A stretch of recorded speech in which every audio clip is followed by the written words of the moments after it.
নমস্কার বন্ধুরা, কেমন আছেন আপনারা সবাই? আশা করি খুব ভালো আছেন, সুস্থ আছেন। আজকে নিয়ে চলে এসেছি একটা রেসিপি নিয়ে, চটজলদি রেসিপি। আশা করি বুঝেই গেছেন কি বানাতে চলেছি। হ্যাঁ, ঠিক ধরেছেন, ডিম তড়কা। চটজলদি ডিম তড়কা আমি বানাতে চলেছি। চলুন দেখে নিই কীভাবে আমি আমার মতো করে চটজলদি ডিম তড়কাটা বানাই। তড়কার ডালটাকে আমি শুকনো খোলায় একটুখানি নেড়ে নিয়ে তার মধ্যে আমি জল দিয়ে দিলাম এবং দিয়ে দিলাম কিছুটা পরিমাণে ছোলার ডাল। তড়কার ডালের মধ্যে ছোলার ডাল না দিলে কিন্তু ভালো লাগবে না স্বাদটা। এবার আমি প্রেসার কুকারের মুখটা বন্ধ করে দিয়ে 5 থেকে 6টা সিটি দিয়ে নেব। অলরেডি সিটি পড়ে গেছে আমার, এটা 5 নম্বর সিটি। আমি 5টা সিটি দিয়ে নিলাম। দেখুন কীরকম সিদ্ধ হয়ে গেছে, খুব সুন্দর সিদ্ধ হয়েছে তড়কার ডালটা। এবার দেখে নিই যে কি কি মশলা আমি রেডি করেছি। এখানে দেখুন আমি কিছুটা পেঁয়াজ কুচি করে নিয়েছি, একটা টমেটো নিয়েছি, জিরে বাটা, আদা বাটা এবং সবার ফার্স্ট রসুন, যেটা আমার সবথেকে ফেভারিট। এবার কড়াইতে একটু তেল দিয়ে আমি একটা ডিম ভুজিয়া করে নেব। নিরামিষ তরকাটা আবার খেতে খুব একটা ভালো লাগে না, তরকার মধ্যে ডিম না দিলে কিন্তু আমার একেবারেই চলে না। দেখুন আমি একটু নুন অ্যাড করে দিলাম এবং ভালো করে ভুজিয়া করে নেবো, নাড়াচাড়া করে।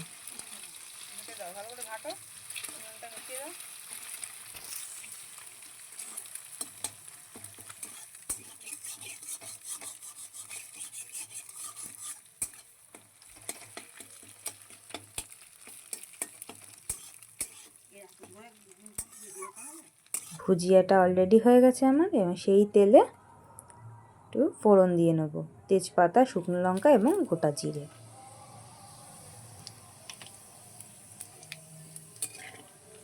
ফোড়নে সুন্দর একটা স্মেল আসলেই তার মধ্যে আমি অ্যাড করে দেব কিছুটা রসুন।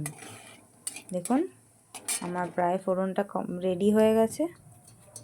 এবার আমি এর মধ্যে দিয়ে দেব কিছুটা পরিমাণে পেঁয়াজ,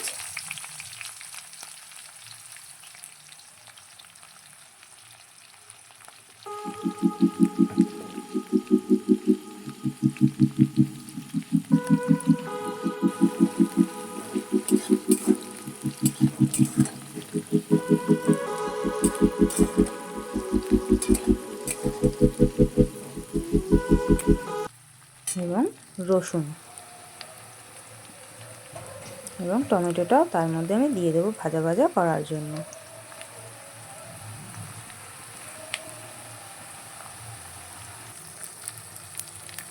যে এত সুন্দর স্মেল ছাড়ে রসুনটা থেকে, রসুনটা যখন তেলে দেওয়া হয় এত ভালো লাগে। এটা এরপর আমি দিয়ে দিলাম জিরে বাটা এবং আদা বাটা। চট জলদি হয়ে যাবে। ভালো করে আমি কষিয়ে নেব ভাজা ভাজা করে। এখন কিন্তু কোনো জল দেব না, যাতে মশলার কাঁচা গন্ধটা না থাকে ততক্ষণ পর্যন্ত আমি একটু কষিয়ে নেব। 5 থেকে 6 মিনিট কষিয়ে নিলেই না।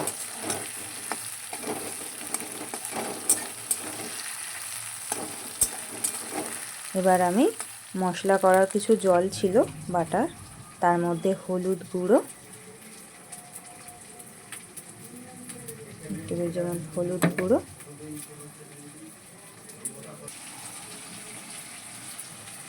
এক টেবিল চামচ লঙ্কার গুঁড়ো,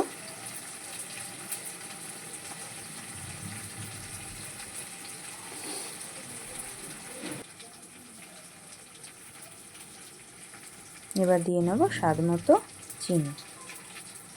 আমি হাফ টিস্পুন মতো চিনি দিয়েছি এবং একটু জল দিয়ে একটা মিশ্রণ করে নেব, যাতে তেলে দিলেই কাঁচা গন্ধটা না থাকে মশলার। এটা আমি ঢেলে দিলাম, সাথে আমি 2টো কাঁচা লঙ্কাও অ্যাড করেছি।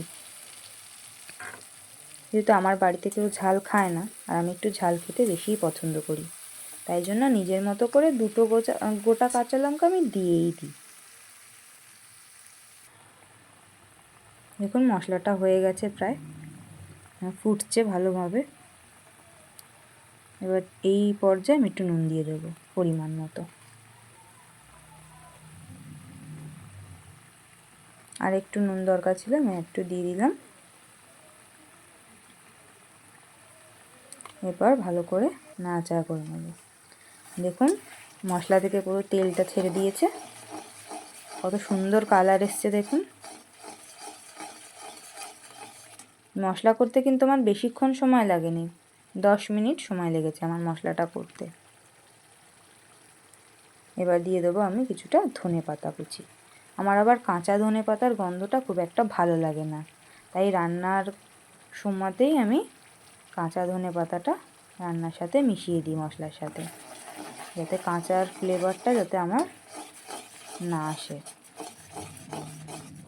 মশলার সাথে দিয়ে দিলে ভালোই লাগে, কাঁচা ফ্লেভারটাও থাকে না, আবার খেতেও ভালো লাগে।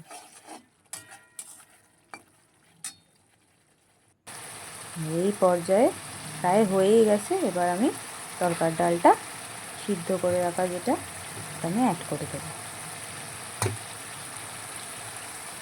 এত ভালো সিদ্ধ হয়েছে আর বেশিক্ষণ কষাতেও লাগবে না, এটা দিয়ে একটু নাড়াচাড়া করে জল দিয়ে দিলেই হয়ে যাবে।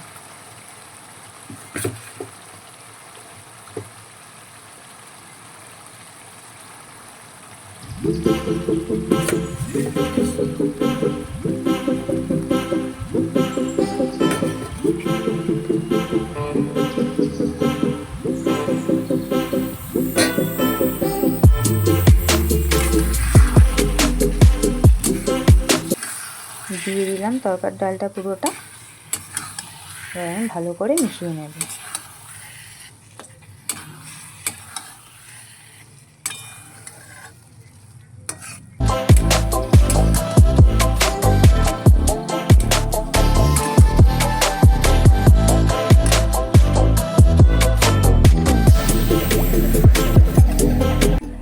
দেখুন মশলার সাথে তরকার ডালটা কি সুন্দর ভাজা ভাজা হয়ে গেছে।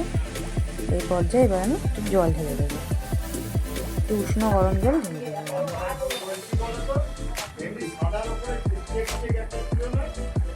কত সুন্দর কালার এসেছে। এবার একটু 2 থেকে 3 মিনিট মতো ফুটতে দেবো। ব্যাস আমার তরকার ডাল রেডি। চট জলদি হয়ে গেল আমার তরকার ডাল।